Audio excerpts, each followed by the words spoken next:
Hello, everyone, and this is Marie Labras, show host of Sleuthing Eye-Opening Tales of the Past. Today, we're going to be talking about a very serious problem that's hitting our nation or around the world. It's not even just in our nation, but around the world. It's about mental health and suicide. For many people, including myself, and I'm not a person that gets depressed, depression has been setting in with us being locked in our houses, not being able to see family and friends. And many of us that are social butterflies, it's been very, very difficult to have that. Now, with things opening up and rules getting a little bit relaxed, especially with us that have received our vaccine, we're seeing a trend with people getting out more and it's helping with that. But what about those first responders? And that's what we're going to focus on today. And I'm bringing up to the stage, to our screen right now, Joan Morgan. And Joan Morgan is the founder of Holly's Hope with her husband and other people within the community, and I'll let her address that. But their focus this year is on first responders, and here she is, Mrs. Joan Morgan. Hi, Joan. Hi, Marie. Uh, this is a serious time for so many people, including you and your family, and there's so many transitions that are going on within people's life. Talk to everybody, our audience here, about Holly's Hope and how everything came to be and why the focus this year is on first responders. Okay, thank you for having me. This is not a subject which I ever talked about one a few years ago, but now it's a subject which obviously is near and dear to my heart because we cannot have this happen again. What happened was our city, our nation, there's always been suicides. It's unbelievable how many people I talk to now that once you really talk to them, they tell you about a suicide that was back in their family that no one talks about. And it's time to talk about it because it has to end. Suicide is never, ever, ever the answer. We very sadly came upon this in 2017. We lost our daughter, Holly. For those of you who knew Holly, I don't have to say anything. You knew how great she was. You knew how wonderful she was. You knew all that she did. For those of you who don't know Holly, it would take a lot more than an hour to explain just the things she did. But anyway, after we lost our daughter from suicide, many people in this town, because Holly was very well known to thousands of students, she was the teacher. She was the teacher at Heron Creek Middle School that took care of every child, especially those that had special needs, special concerns. She took care of all of them. And the city went bonkers basically when something happened to her. They couldn't handle it. It wasn't us. My husband and I did not start Holly's Hope. We were part of it, but it was a group of people that just reached out and said, guess what? This has to end. And that's what we did. And we came up with a group whose motto is education, empowering, and healing our community from the inside out, one step, one life at a time. And that's what we have to do. They insisted on using the Holly part of it because she was the symbol and she was the one that kind of brought out the need for this area. We didn't start with the idea of helping first responders. We started with many, many different concerns, see where we could, the whole gamut and all. And we've worked on many areas. And now at this time, we are specializing in first responders because unfortunately, even before the pandemic, the number one cause of death for first responders is suicide. People don't become first responders because they want to kill themselves. They become first responders because they want to save lives. They want to help people. But the trauma that they experience in this job is so overwhelming that eventually it gets to their psychic and basically it takes and pulls and tears some of them down.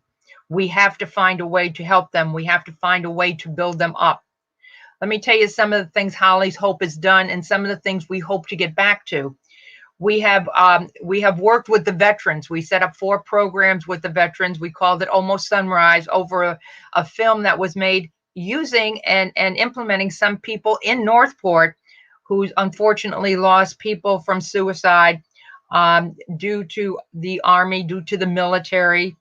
And they helped make this film. And we showed it in the Morgan Center, and we showed it at the library, and we talked to veterans. Veterans are a hard group to crack, just like first responders. They don't want to admit the problem. They are silent about the problem, but they need to open up about the problem. All right. Next, we try to work with schools, totally with schools. We put on a program at Northport High School where we got into every single classroom with More Than Sad, showing kids, not just showing that kid that's been in drugs all their lives and had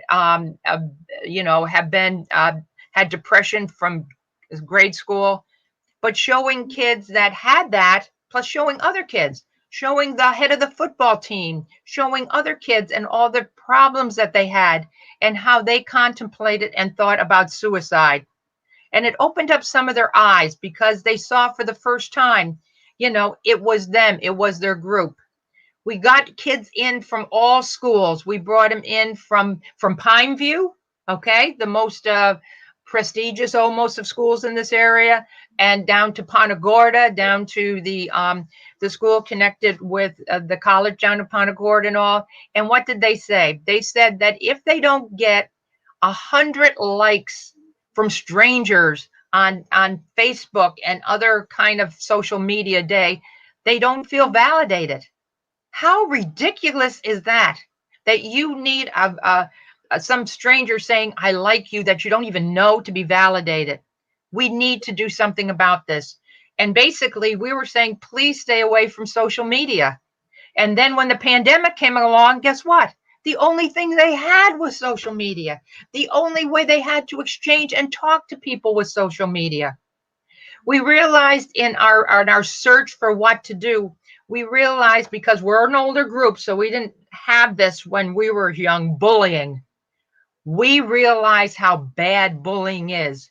We saw some of the emails from some of their supposed friends saying things which I wouldn't even dare say on this TV show and radio show. I mean, it was just unbelievable how somebody can say that to another human being. It was just like, this is unreal. So we worked with the schools. Okay, we also put on another program. Amy Vogel was phenomenal about this. Put it on in Englewood, put it on in Northport, called Safe Talk. We're basically, and we're going to try to reestablish these, but with the COVID, it's hard to do these things. But anyway, basically, it was trying to teach people how to approach, how to talk to people that might have depression issues. But basically, one thing I want to emphasize more than anything else is that you are the only one that can save your own life from committing suicide.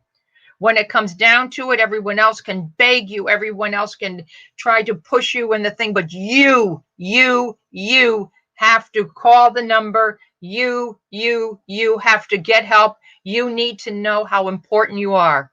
For every single suicide, they say that there are over 100 people that are so horribly hurt by this that it changes their entire life. And unfortunately, another statistic, which I hate to even mention, is the fact that once a suicide occurs among somebody you know, a relative, your next of kin, whatever, that the chances of you committing suicide are greater. Please realize that we are dealing with people who have committed suicide and are survivors of suicide group, that the suicide was 30 years ago. We are dealing with people that were head of a college that didn't think they were smart enough to live. We're dealing with people that were on drugs, medication, in military, all sorts of ways. We've talked to relatives of people who have jumped off the Skyway Bridge, who have pushed themselves in front of a train, all sorts of ways of suicide. And let me tell you something, there's one thing they have in common. One thing they totally have in common is that their family is destroyed for the rest of their lives. Everyone in their family, every person they knew every friend that they had, or even a slight social acquaintance, and every relative for the rest of their lives. This suicide is there in their background and they cannot ignore it. We have talked to people who have lost relatives that were going to die within a few days, a few months, maybe possibly a year from cancer. But let me tell you something. For those people to commit suicide and for that family to lose that person from suicide totally changes the dynamics. They were prepared to lose somebody from cancer. They were prepared to sit there and fight with them. But here's the difference. The difference is that between that person fighting and their hope that the next day a cure would come and possibly save that person, to a person who took their own lives. And it leaves the people that knew them, loved them, it leaves them with the why, if only. If You only. always have to think of what else you could have done. All right. We have seen over and over and over again that those people who are determined to commit suicide find a way, unfortunately. So what I am pleading with you is that you find your own way if you're in that depression. And Joan, let's talk about on the bottom of our screen and scrolling the Suicide National Hotline, which is 1-800-273-8255. If you're watching our Facebook stream, it is streaming across the bottom. Also, if you don't want to call someone, you can text, and there'll be somebody standing by to actually text back with you, a crisis worker. The number for that is 741-741. It's not that difficult to remember. 741-741. Give that to somebody that's depressed. You may not know what if they're thinking suicide, because Joan, isn't it true? Well, a lot of times people do ask in other ways. They may not say that they're suicidal, but you'll see symptoms, don't you, Joan?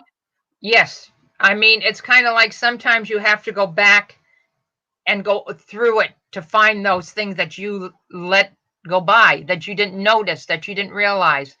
But in Safe Talk, in a program that was developed and pushed forth by Amy Vogel, and she had probably 30 programs of it around Englewood and Northport and Port Charlotte. And as I say, we'll have more. What they're saying is speak out. Don't sit there and say, I'm afraid to ask them if they're suicidal. I'm afraid to ask them if they'll hurt themselves. Say it, do it, bring it forward, tell them, and make sure you tell them 741-741, 1-800-273-8255. They must do it because they are not only hurting themselves, and some of them, they have this feeling that the world is going to be better off without them, that they're doing something to help the world, that they're taking their burden out of the world. No, you're not. You're giving a huge burden to those that remain, a huge burden, because they will never, ever, ever, ever forget what happened. Please, we are begging you.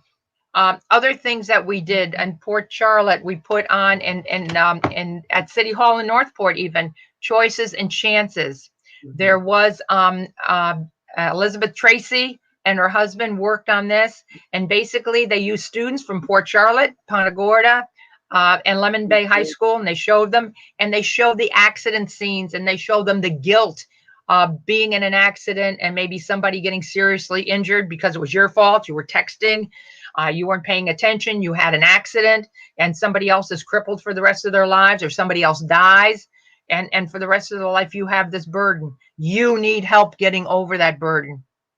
It talked about bullying, and the program, again, once the pandemic is over, we are going to be getting back into the schools and everything. This year we've been concentrating on the first responders, and basically I have to tell you something. I didn't get it to begin with. You know, we all call the fire department, police department when something happens. These people come here, they act professionally, they whatever, but we don't really think what's going on in their brain, what's going on in their mind. How many times can they come upon an accident scene where a child dies, or somebody is raped or mutilated, or a horrific accident, and not take that inside? And basically, a lot of our first responders want to be strong, like our military. They don't want to say they have a problem. They don't want to say it.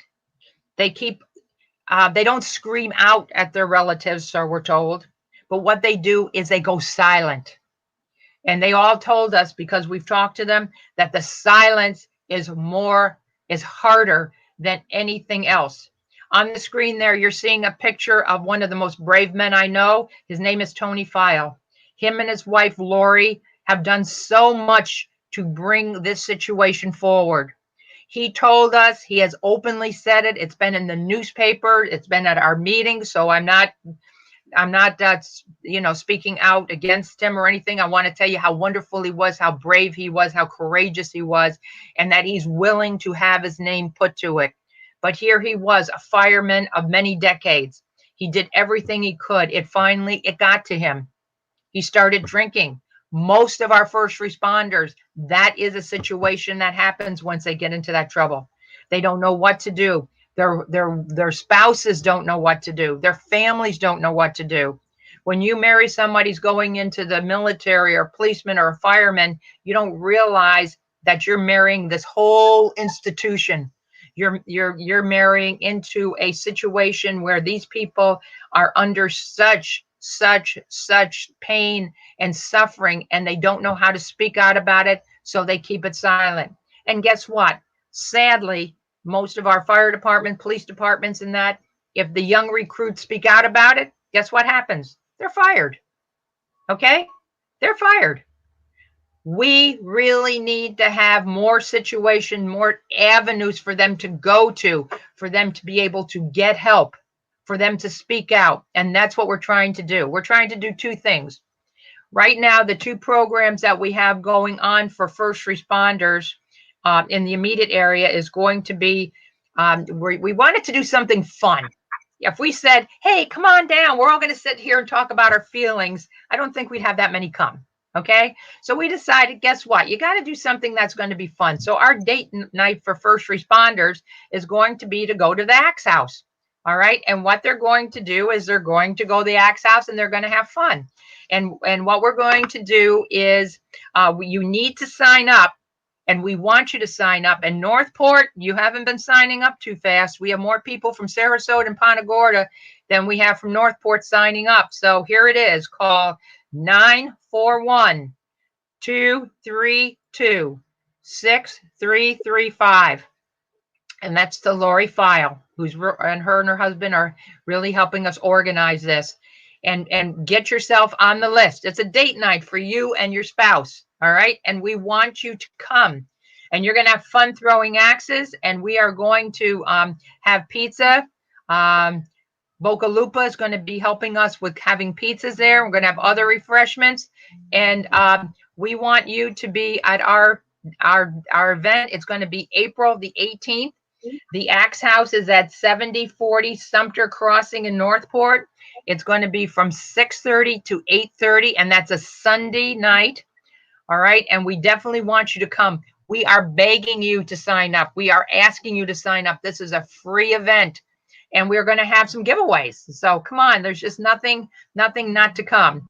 After that, we are working on an event, and it's going to be at the Anchor House, which is off of Toledo Blade. And we're going to set up on Wednesday nights. We're going to set up group sessions for the families of first responders, because we really want to be with you and we want to help you.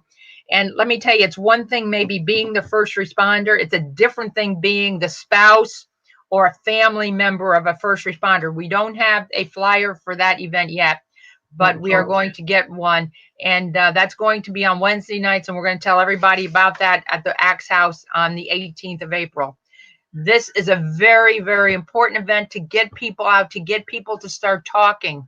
It's not wrong to talk.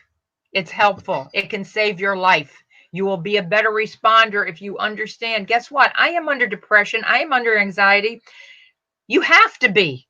There is no way you can be in that position and not be. There's no way you can see a young child killed or maimed or something and not feel it inside.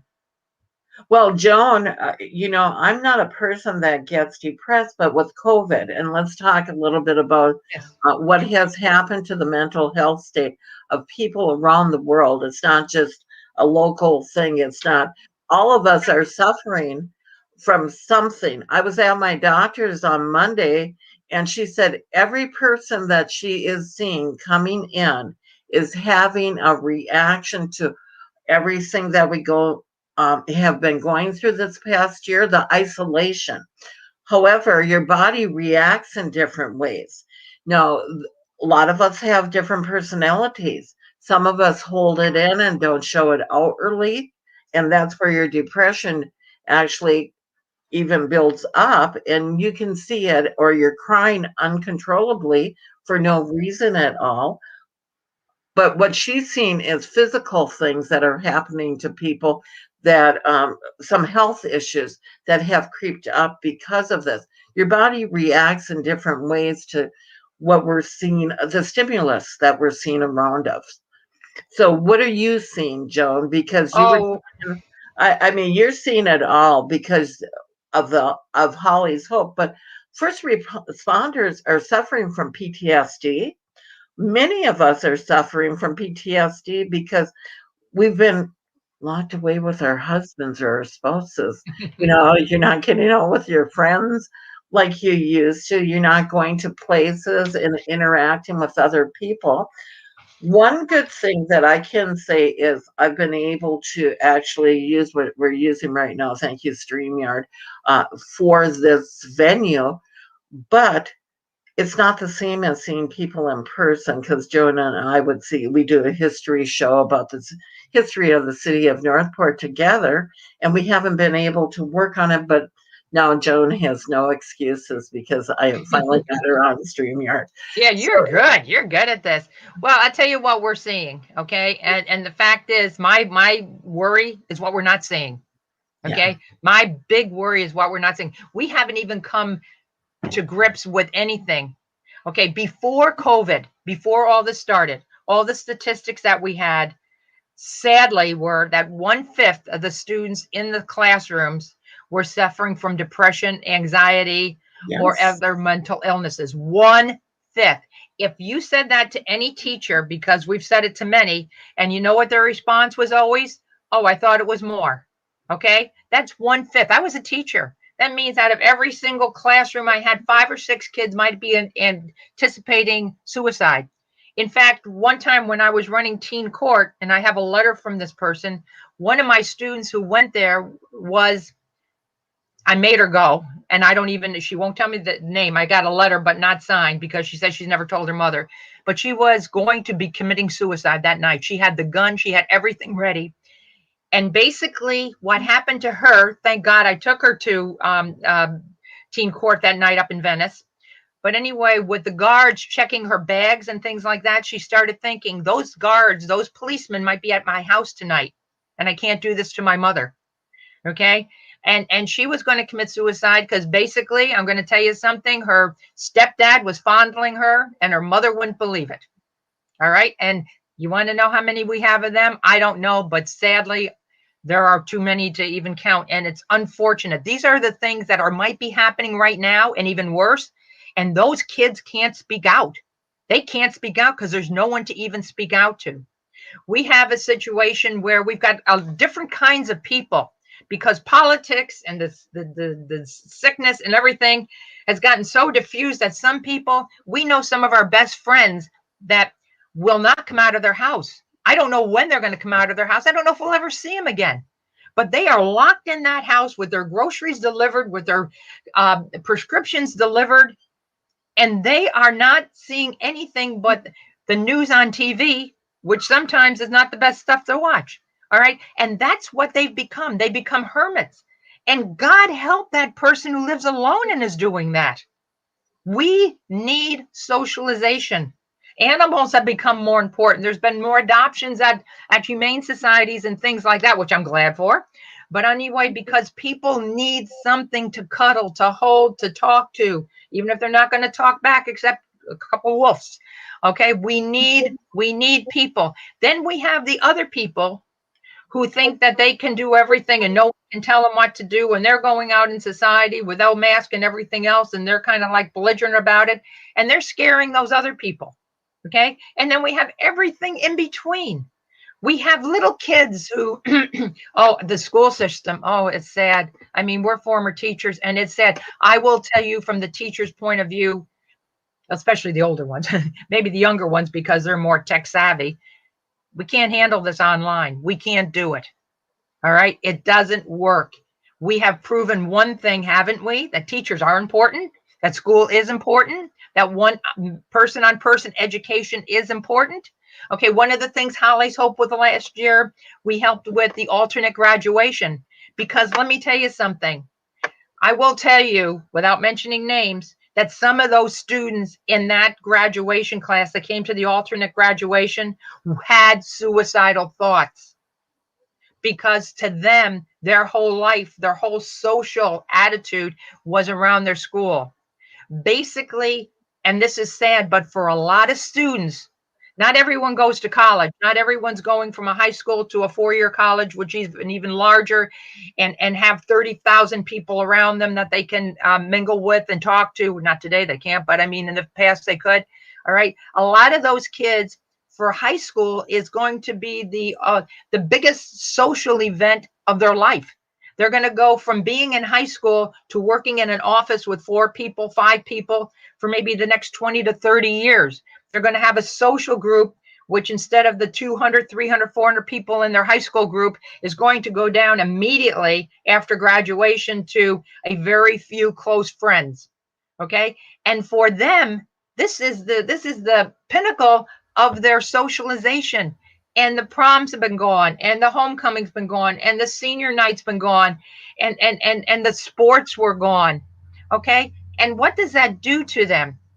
For children, especially those, talk about the students that are in homes which are new to the United States and can't even speak English. Okay. Or aren't computer savvy. All right. How are they going to, even if they're given a computer, really work on it in their home? And how many times are those kids? I've seen the kids at home. I've been to been to one of my grandson's home. Okay. He's supposed to be on online or yeah. He's sleeping. Wake him up. There's another lesson coming in.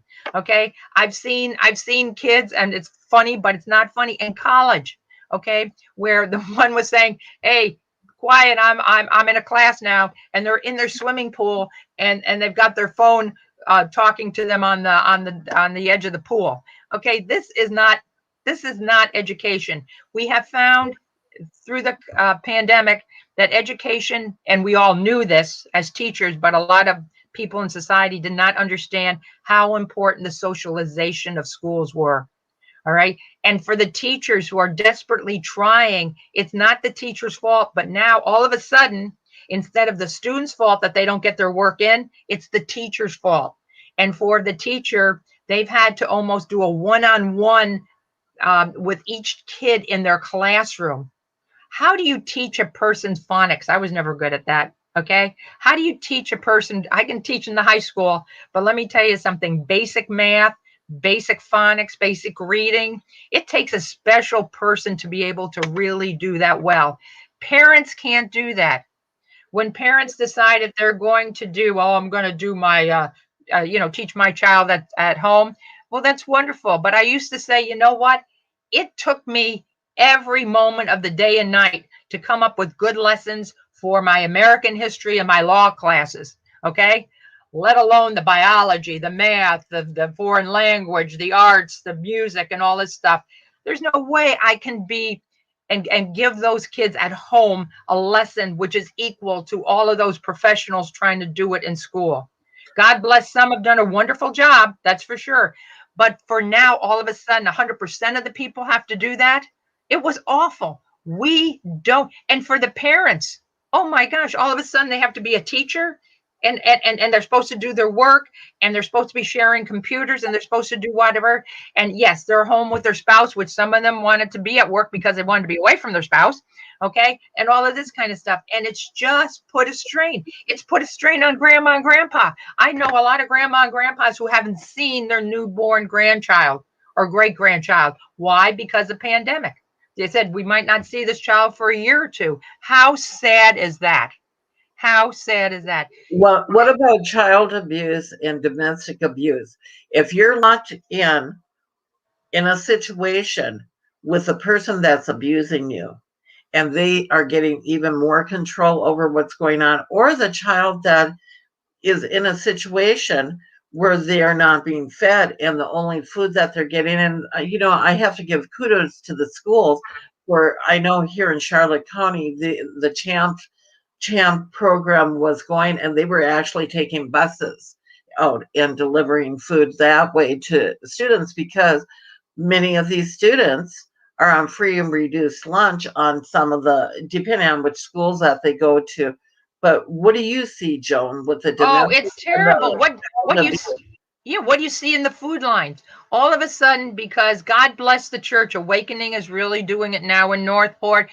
New Hope was phenomenal. I used to be there, and so many others were. God bless every single one working with them. Where on Tuesdays and Fridays, we were taking care of over 2,000 people a day. Okay. And people were in lines with cars that I couldn't afford. Okay. Because now all of a sudden, this person who has never asked for a handout, and let me tell you something, your whole psyche ends because, you consider yourself the one who gives donation, who helps people, who makes all these donations because you can afford it, to all of a sudden you're in line begging for food. All right. And that changes your whole outlook, your whole psyche on yourself and everything else. That child that's sitting in the house, that's being abused, okay, and has no way out right now, if they call the suicide hotline, guess what, folks? I want them to do it, but I hope immediate help gets there for them, because if they are there with their accuser and that accuser knows that they've called out for help, then things could even be worse. It's a sad, sad situation, and it's everybody. It's every spectrum. The people in the entertainment business. My son always made more money than I did. Okay, and guess what? Now he is out of work for a year. He's a stunt man, and so many people who have never ever needed help now need help, and they don't even know. They don't want to do this. They don't want to take it away from others. But yes, the abusive situations, anyone who is in an abusive situation, sadly, it has gotten worse, because as you say, they are now locked in with their abusers, and there is absolutely, it's out of their control. It's out of their control. Let me make sure I get to one other program that we have, and you have the flyer on this one, and that is on May 29th, and this is at Boca Grande, and it's already been approved, and God bless Lori and Tony File. They are the head ones on this also, that this Stomp the Stigma walk is going to be for first responders, and it's going to be a walk, can be up to 10 miles in Boca Grande, and it's going to start at the Boca Grande Community Center Pavilion, which is 131 First Street, and it's free, okay? Of course, you have to pay the $6 toll to get into Boca Grande, but a lot of people wanted it in Boca Grande because it's so beautiful, and this is a nationwide walk. We have people coming in, hopefully, right now some are signed up from all over the United States, because first of all, they want to come to Florida, and Boca Grande certainly is a gorgeous place of Florida, but also they also need and know they need to help and stop out the stigma walk, because first responders, people need to realize it's not the first responders, we need to spread them out. Yes, it's your firemen, it's your policemen. What about your ambulance driver? What about the person who comes to take the pictures at crime scenes? It's so many, the detectives that maybe don't get out to the crime scene, but they're involved in putting the case together after. It's the funeral director that is now dealing with cases where they're worried about, touching the bodies, and all of a sudden they have people there who are grieving and grieving so much, and all of a sudden they can't even have a proper funeral for their family. They can't even lay mom, dad, sister, brother to rest how they want to. And here's another situation, and I've been involved with some of them, where they thought, oh, this virus is not going to get me, we're pretty healthy, blah blah blah.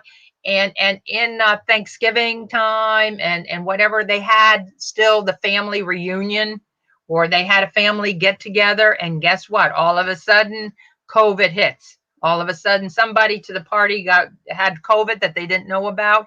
And I know of situations where what's happened is the mother and father have died. Okay. Can you imagine that? Now, all of a sudden, you had the family dinner, okay, because you wanted to make sure your parents felt good and everyone felt good and everyone there, and we're going to be careful, but we're going to do this. And all of a sudden, your parents are dead because you wanted to have a family dinner. I mean, that's pretty sad, and that's hard to live with. And believe me, and you know, Marie, you had that with your own mother. I Yeah, mean, God bless your mother who made it in their 90s.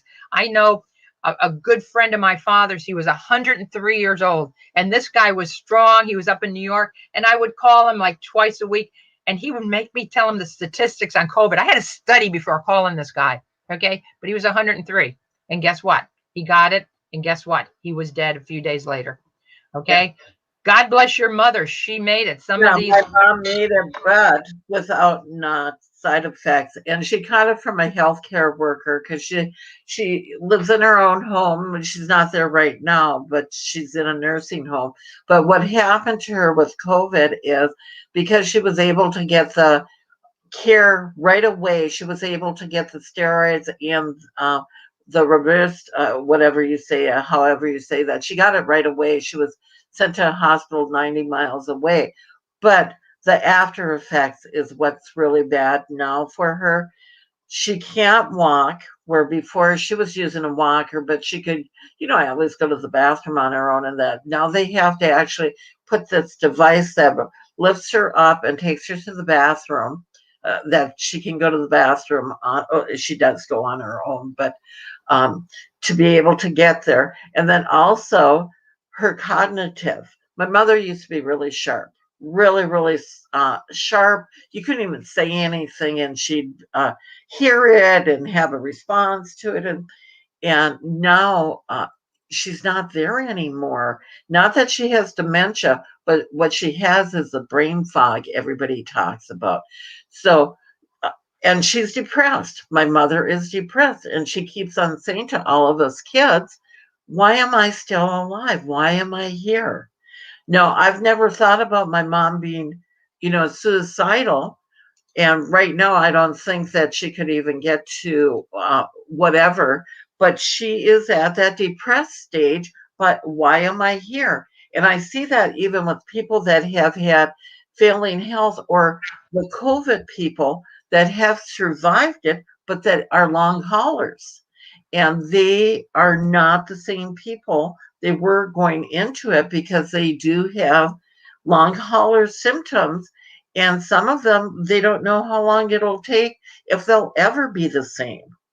well, one thing which is good, okay, and I've heard this from a number, and it's been on the television, it's been in news reports, and that some people getting the vaccine has actually built up the antibodies and taken away some of that brain fog. Some of their sense of smell has come back, their sense of taste has come back.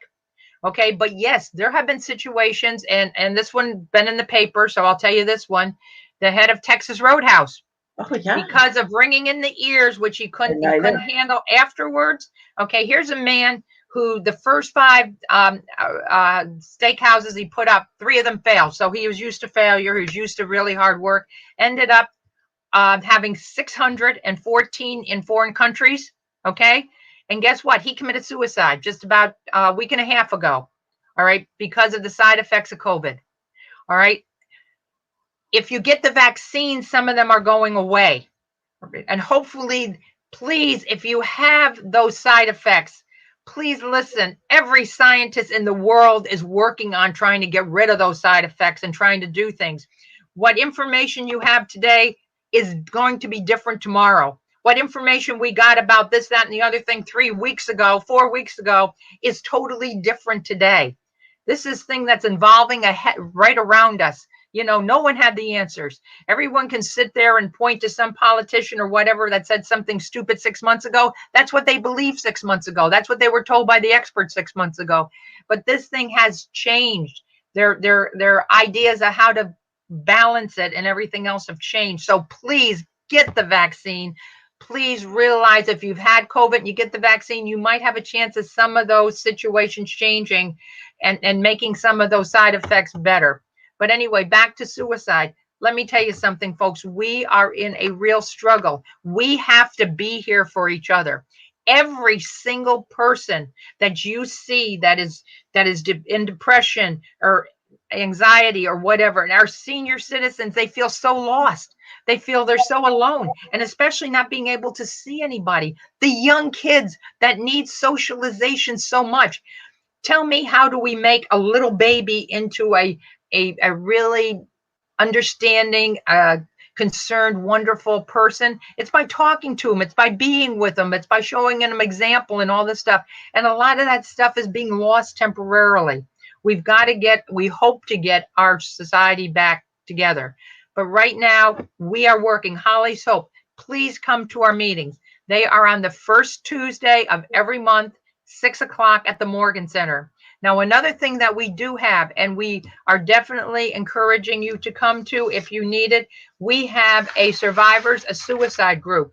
That meets the second and fourth Monday of the month, and that is at the Southwest Florida Counseling Center in Port Charlotte. Please call me. My number is 941-875-8996. I will tell you about the group. We are there for everyone, and we are trying to help each other. Only people who have lived through suicide can really understand how it affects your life. It is different from losing somebody from cancer, from a car accident, from a horrific event. Suicide is different. It leaves everybody they knew, again, as I said before, with the whys and if only. You are the one that feels guilty because you always feel there's something else I could have, should have done. Why didn't I know? Why didn't I understand this? And it's tough. It destroys not only the immediate family, but all the friends and everything else. And realize the first responders, folks, and that's what we figured we needed to concentrate on them, because by golly, they are working so hard to save all of us, and they need help. Their job was horrible to begin with. And then you have so many people wanting to condemn the police and this and that and the other thing. And there's so much political stuff in it, and it's too bad. Realize that the majority of them, I'm not saying there's not some bad cops, or not some bad this, there's not some bad that, but realize the majority of the policemen, the majority of the first responders are there because they want to be. They went into that profession to help people, to save them. And what's happening? What's happening to them inside? Okay, they need our help. They need to come out. They need to talk. They need to respond and realize it's not them. Okay, that they are doing everything they can. We need to help them. We need to be there for them. And again, we are begging all first responders who want to come to the Axe House competition to call 941-232-6335. And that's Lori File, and she will get you into that. And it's going to be fun. I mean, axe throwing, I've never done it, but it's fun. And we're going to have pizzas from Boca Lupa. So it's going to be a great evening. And we are really trying there. And call Lori, because we're going to be having family sessions for those who are connected with first responders. The same number, 941-232-6335.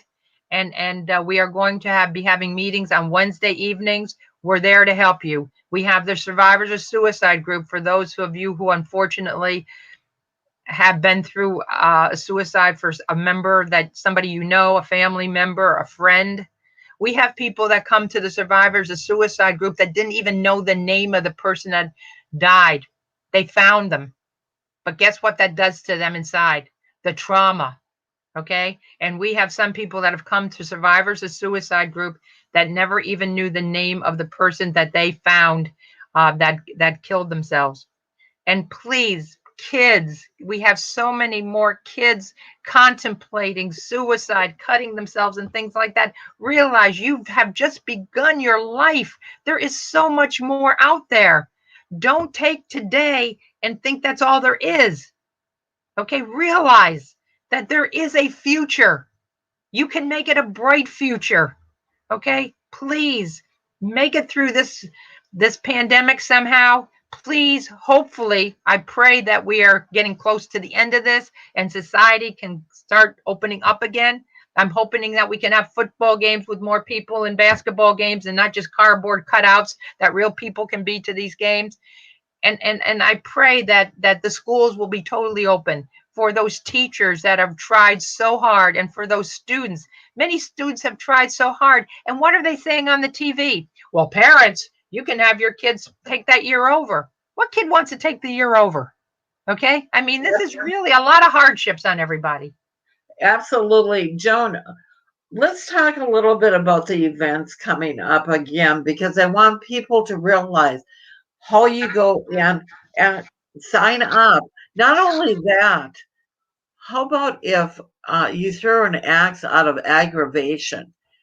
You get 30 minutes in there. Is that how that works, Joan? Going to give them, there are 30 people going at a time, and they're going to have 20 minutes. And they say that actually after 20 minutes, your arms are pretty sore. So this is what the typical time is, okay? And then outside, we're going to have tables and chairs and things like that. We're going to have pizzas, and we're going to have a fun time. And we're going to have prizes, which we'll have a drawing for. So it's going to be at the Axe House on April 18th. Yeah, and I'll bring that back up on the screen.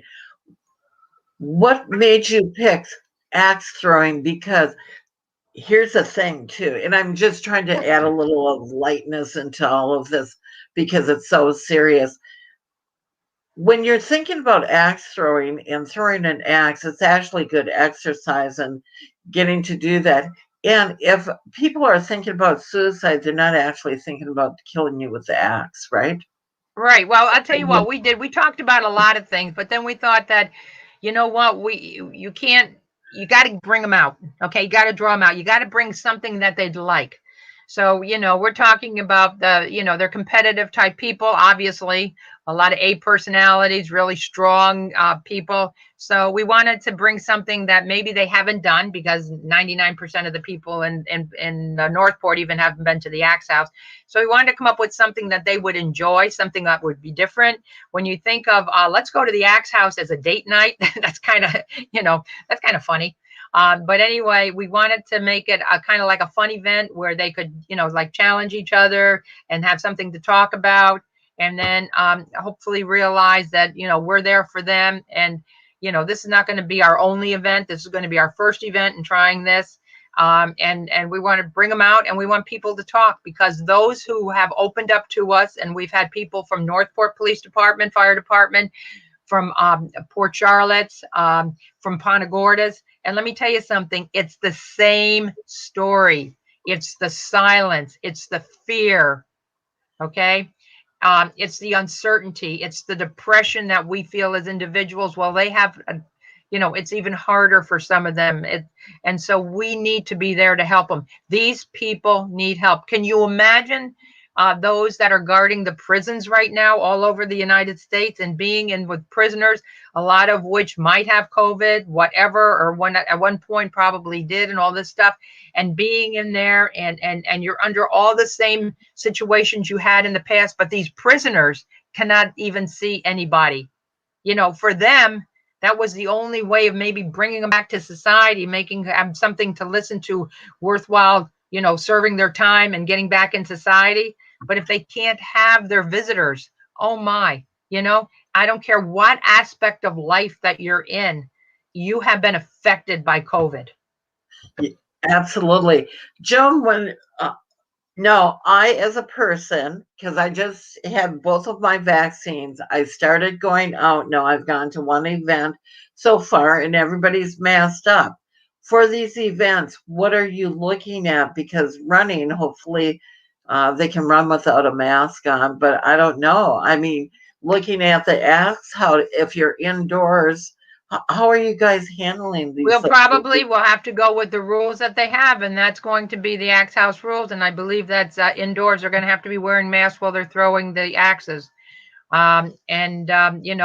have another avenue that's opened up again. As you said, running. We've been to the races, the 5K races, the 10K races, the invitationals from the Northport Track Club and Northport and that at the high school and that. And the situation is this. What they're making you do at this point, you must wear a mask to the start line, okay? They're starting everybody at different times, and they might be doing this with the axe throwing too. And then you can ditch the mask until you're done running. All right. In some states, basically, they are making, because we've talked to some people there, they're making you wear the mask throughout the race. And that's kind of tough because, if there's one thing you're doing while running, the breath, yeah. But anyway, they're making you do it. I mean, COVID has changed a lot of things. I'm assured that, when we're outside and when we're around there, my husband and I have had both the 2 doses also of the vaccine. But every time I'm in a place where, I'm with people and all, I'm wearing my mask. I'm doing what the rules are saying because, I know that I'm kind of protected now, but I want to make sure I'm protecting others because who knows, somebody might have been around me, near me or whatever that might happen. And I don't want to pass it on. So I'm going to be doing what I need to do. The rules at the Axe House are going to be the rules that we have established right now, and that is indoor, you wear a mask. Thank you, Joan Morgan, for coming on with me today, and actually to Holly's Hope for being there, and for the first responders, but for anybody that's contemplating suicide, if you know of anybody, reach out for help, talk to them. What is the phone number again, Joan? 1-800-273-8255 or text 741-741. You please do it. And if you see somebody, don't be afraid. I know that fear. I know that being scared. I know that you don't want to say it because you don't want to put the idea into their brain. Okay. But let me tell you something. They have that idea before you got there. If they're acting like that, then that idea already is in their brain. We need to talk to them. We need to get them help. Whatever it takes, they need to get help. They need to realize how many people will be destroyed, not just their immediate family, but everyone they know, everyone they associate it with. Suicide is not something you can just say, oh, so-and-so committed suicide. No, it's a real horrible thing, and it stays with you. We hope that the pandemic doesn't stay with us, but we have to all work together. Absolutely. Thank you, Joan Morgan. Thank you, Ed Morgan, for actually getting me those flyers right before the show or during the show. Yeah, he really is good. And to all of you out there, you have choices in life to be kind or not to be kind. Choose kindness. It may change somebody's life. And if you see something, say something. Thank you all for being with us today. And to you, Joan Morgan, for being the person that you are. Thank you.